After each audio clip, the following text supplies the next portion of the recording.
ఆ కాలనీ ఒకప్పుడు పూల తోట. రకరకాల పూల మొక్కలు కనువిందు చేసేవి. వరంగల్ నగరానికి పూలు అందించిన ఆ పూదోట ఇప్పుడు జనావాసాల పేటగా మారింది. నైజాం నవాబుల కాలంలో పూలతో ఓలలాడిన నేల ఇప్పుడు వేలాది నిర్మాణాలతో ఎస్ఆర్ఆర్ తోటగా మారింది. చారిత్రక ఓరుగల్లు నగరంలో నేటి తరానికి ఆసక్తి కలిగిస్తున్న ఎస్ఆర్ఆర్ తోటపై సిటీ లైట్స్ ప్రత్యేక కథనం.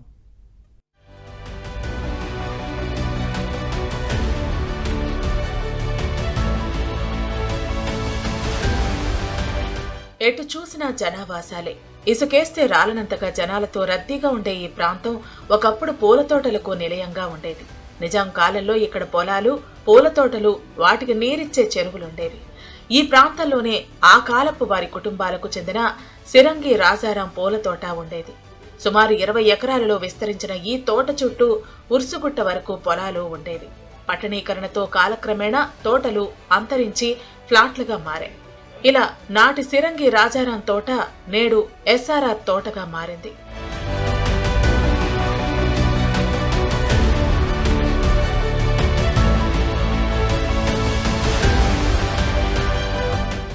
అరవై 6 డివిజన్లతో మహానగరపాలక సంస్థగా అభివృద్ధి చెందిన ఓరుగల్లులోని 32, 33 డివిజన్లలో ఎస్ఆర్ఆర్ తోట విస్తరించి ఉంది.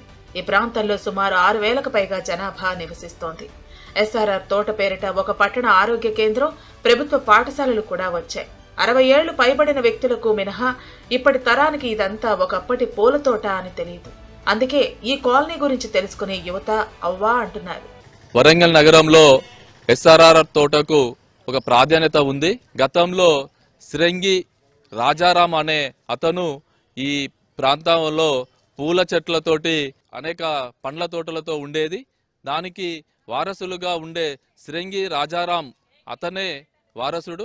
ఆయన పేరు మీదనే ఈరోజు సిరంగి రాజారాం తోట అనేది ఏర్పడింది. ఈ ప్రాంతంలో ఆ రోజే ఆకార పొల్ల యొక్క పేరు మీద కూడా ఇక్కడ ఒక స్కూలు అనేది ఏర్పాటు చేయడం జరిగింది.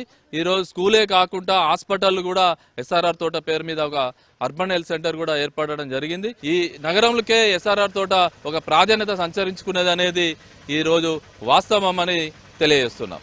ఇవే కాకుండా వరంగల్ నగర శివారు ప్రాంతాల్లో వేలాది ఎకరాల పంట పొలాలు ఫ్లాట్లుగా మారి భారీ భవనాలు వెలిశాయి.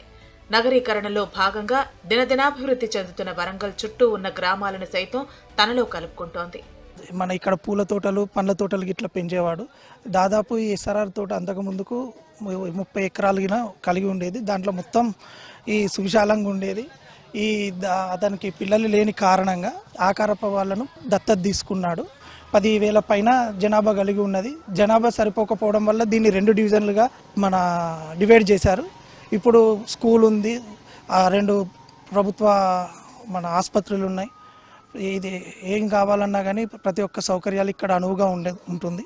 విద్య, ఆరోగ్య హబ్ గా చెప్పుకుంటున్న ఉత్తర తెలంగాణ రాజధాని ఓరుగల్లు వాసులకు సౌకర్యాల కల్పనలో ప్రభుత్వం దృష్టి సారించాలని నగరవాసులు కోరుతున్నారు.